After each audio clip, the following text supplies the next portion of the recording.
Meaning of graft. Graft. Graft. Graft. Graft. Graft can refer to both a medical procedure and a form of corruption.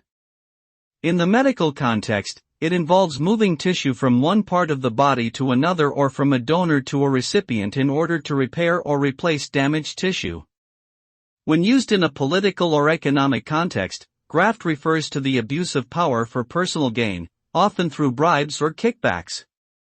Graft can have devastating consequences for society, eroding trust in institutions and hindering economic development.